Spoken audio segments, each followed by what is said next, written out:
Hey, what's up, you guys? This is tonight's Crash Course, July 19th, 2010's program. Now, if you see in the background, I'm watching WCW Nitro from 2000. I will go through these matches and explain to you all what factors had to play into them all. Okay? And then you can actually see my face instead of a dark screen. So, this is Crash Course July 19, 2010. The program is pretty good. Okay, so I'm going to go through this stuff. I'm in my new apartment. So, Eric Allgood, the general manager for Crash Course Show, comes out and he announces that there are 2 new rules that are going to take place starting tonight. Now, as I remind you, I am the owner and founder of this company. Also, let me remind you that this company and this story is all fictional. It's all in my mind. It's all something that just comes to mind. But creative process, you guys know who these people are. Some of you people know and love wrestling. So let's just go with the flow. Let's go with the flow until you get the blow. So yeah. Okay, so I'm the owner as of right now. Eric Allgood, which is a good friend of mine, is the general manager of Crash Course. So he makes 2 announcements. Show kicks off, fireworks light the stage up. The announce crew of Lucas Philippi and David Faulkner introduce you to the crowd, which tonight we are live in Colorado. Okay, somewhere in Colorado. Okay, how about that? And David and Lucas are amateur wrestlers. They're pretty good. Also good friends with them. And Eric Allgood introduces the show. Walks out. This crazy music hits. Um, and he introduces the world to 2 new rules, like I said before. First is the TV Hardcore Championship will be defended every week. Now, in a few short weeks, not only that belt, but few other belts will be defended every single week. It's not going to be like Impact's wrestling nowadays, but it's going to be more of a thing where respect comes into it, where you have actual championship glory on the line, and people will hold them as long as I want them to. Not of a long reign like Devon has had, but when you have contenders that need the belt, rivalries and feuds and specific stuff, you gotta have it be on somebody else. And the current TV Hardcore champion, just to give you guys an update, is Shelton Benjamin. So, tough guy there. The second thing Eric Allgood does is he calls out Eric Bischoff and Hulk Hogan, which currently, in 2010, are the guys that are in charge of making announcements, making matches. Basically, they're the bosses of TNA at the time. So he calls them out, and Eric Allgood challenges both of them to a Homo Wrestling Entertainment versus TNA in a 5-on-5 elimination type match for Combustible Elements, which is the next pay-per-view. Obviously, Eric Bischoff is 100% down with this. Okay? Eric Bischoff accepts because he thinks that he got the better team. Hulk Hogan is behind him too. He's like, brother, let me tell you something. So he's down with it too, that they can actually get a better team than Eric Allgood, who's just stepped into the company yesterday, or a couple weeks ago when I hired him. So Hulk Hogan and Eric Bischoff believe that they have more experience and they have the capability to beat these guys. So they accept. They have a little bit of an argument. Kurt Angle comes out. Angle slams the Crash Course general manager. The Beast makes the late save. Beast and Kurt Angle are sort of in a rivalry. Back and forth splat between the two of them. And Hogan, Eric, and Kurt leave the ring before Beast even gets to the ring. So security comes out and makes sure nothing happens because the Beast chases them up the rampway. We go to match number 1, which is the Masters. You guys might have forgot who the Masters are by the last video that I've created. Masters are two of my cousins. Master of Pain is my younger cousin Kagan, and Master of Terror is my cousin, my also younger cousin, which is actually 11-month younger cousin, Devin. And they're pretty good. They're good tag team specialists together, and they are managed tonight by one of the briefcase holders, Master of Horror, which next week on the program, Master of Horror and the one Billy Gunn will actually be opening those briefcases on the program. All right. Tonight it's going to be Christopher Daniels. Last week, the Phoenix opened the briefcase and revealing that he gets a TV Hardcore Championship match anytime he wants. So, good. And the Phoenix is a high-risk type wrestler like a Rey Mysterio, maybe even a Christopher Daniels type of guy. All right. So, and he's in action later tonight as well. All right.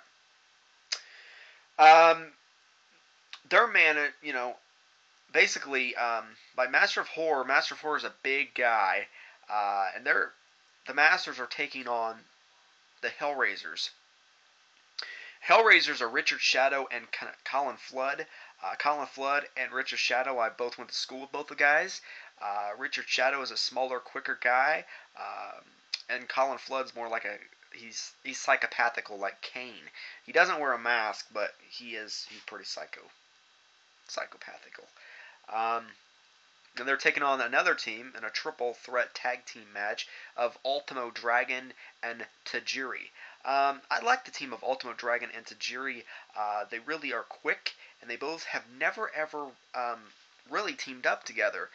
You have Tajiri teamed up with like Okio and Sonda and stuff, but you never had him team up with Ultimo Dragon because Ultimo Dragon was classified as ultimate hero in the Japanese faith. And it was for the World Home Wrestling Entertainment Tag Team Championships. Alright, so not only are we going to have one championship match, we're going to have two now. He had two announcements. We're going to have two title matches tonight. Going to this match, who, out of these guys, who seems like the favorite? Well, probably the champions, because they're pretty good. Okay, but the Hellraisers and the Masters have a problem with each other. They both, team up quite frequently. Ultimo Dragon and Tajiri have just been teaming up for about 2 weeks, 2 to 3 weeks or something like that. So it's not too long for them. All right.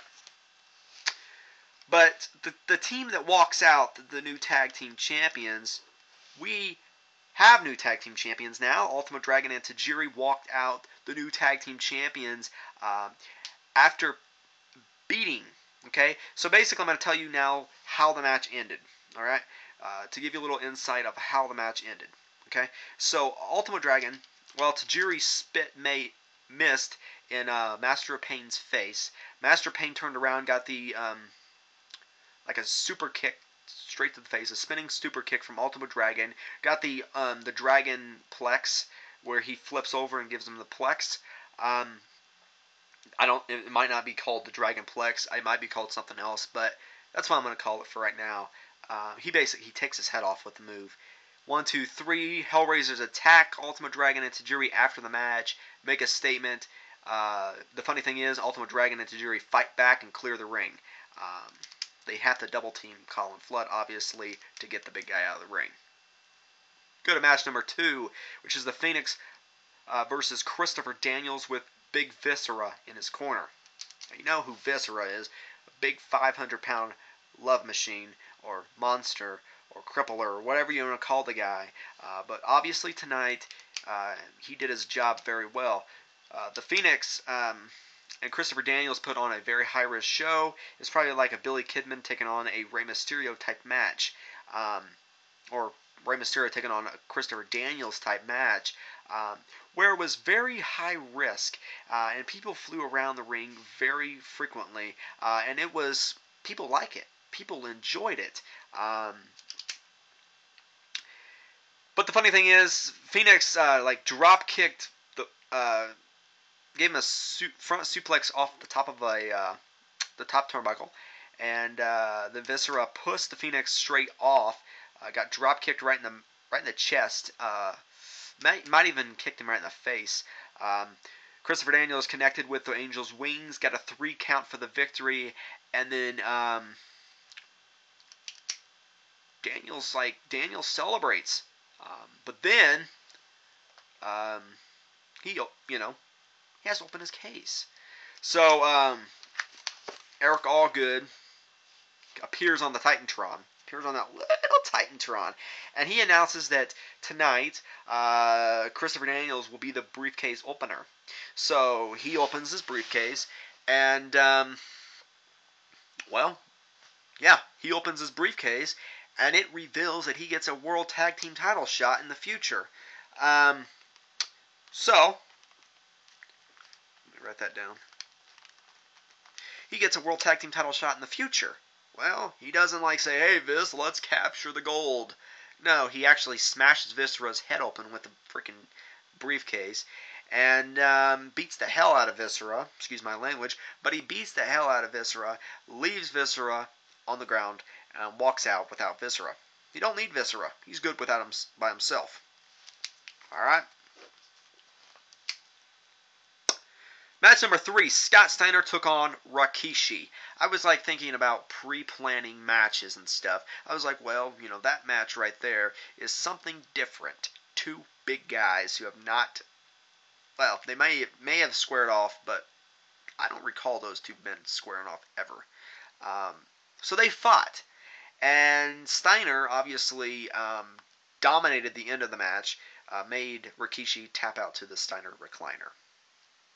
We go to a backstage segment where Billy Gunn is prepping up for his match against Road Dogg.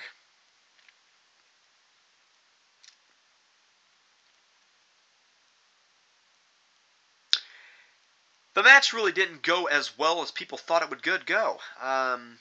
Actually, the thing is, Billy Gunn and Road Dogg were supposed to fight tonight.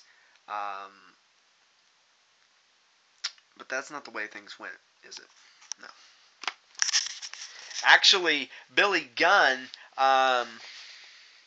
here's the funny thing. Billy Gunn attacked Road Dogg backstage. Then Scott Steiner joined into it, and they both beat the hell out of Road Dogg, left him laying, beat him down with a steel pipe, even busted him through a table.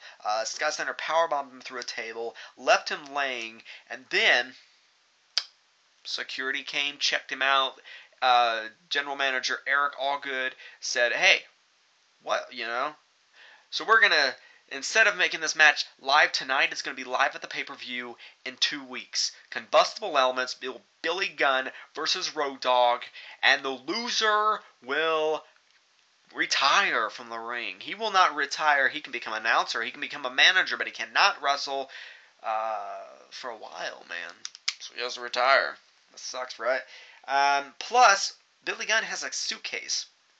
He has a case. He won it at Danger in a Chamber about a month ago. And you got to think about the possibilities. Does he have the world title shot, or does he have the pink slip? And then the vice versa. Does Master of Horror have the pink slip, or does he have the world title shot? We'll find out in the future, right? Match number 4. Awesome Kong and Maria Kanellis.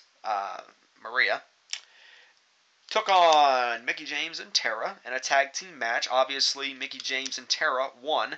Awesome Kong sort of got double teamed at the end of the match. Got double drop kicked to the floor by Tara and Mickie James, obviously.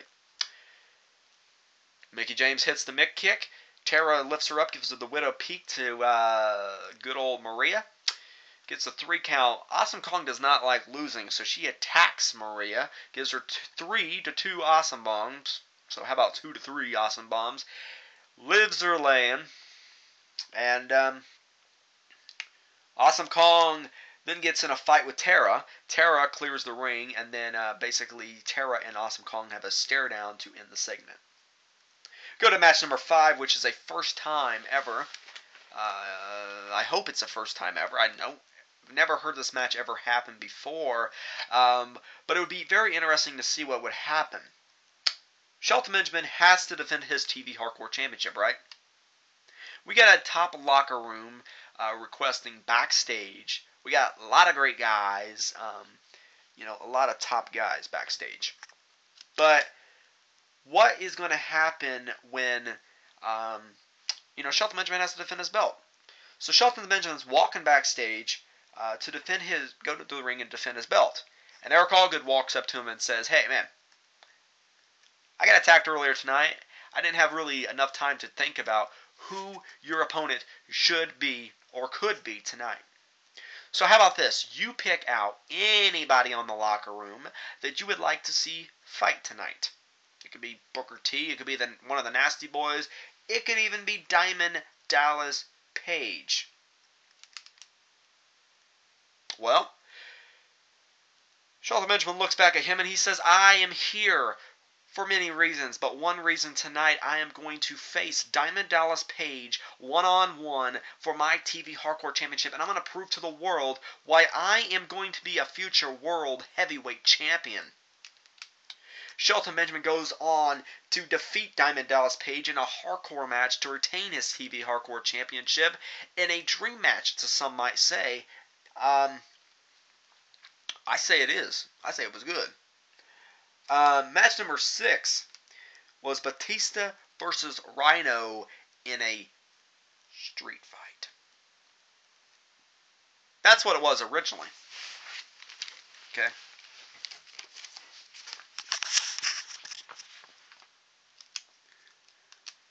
But Batista wanted it to be more physical. Batista wanted it to be more revealing of Rhino's hardcore ability and capability. So, Rhino made it a last man standing match. Well, they went to the ring and they beat the total hell out of each other. Rhino gored Batista almost through the stage. But Batista moved, connected with a spinebuster on the stage, and then gave him a Batista bomb off the stage. He stayed on the stage, but Batista bombed him off the stage. He went through 2 tables, went through a wire, got shocked, whatever. Batista climbed off the stage, pinned him, got a 3 count. Wait, he didn't get a 3 count because the last man standing. So he just stood on the stage and basically mocked Batista. Mocked Rhino. Mocked Batista, shit. He ain't gonna mock himself. So then he, starts mocking him, goes down there, and attacks Rhino after he won the match.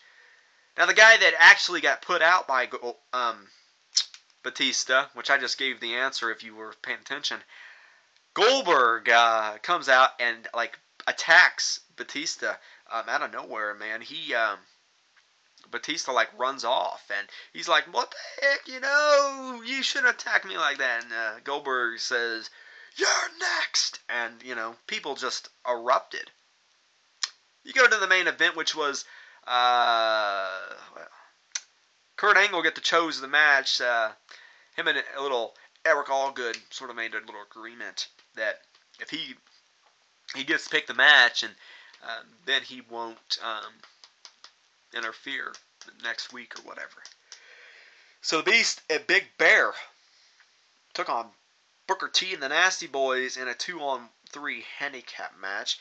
The Beast and Big Bear, if you guys don't remember, are brothers. The Beast is also the World Home Wrestling Entertainment World Champion, and he's very tough.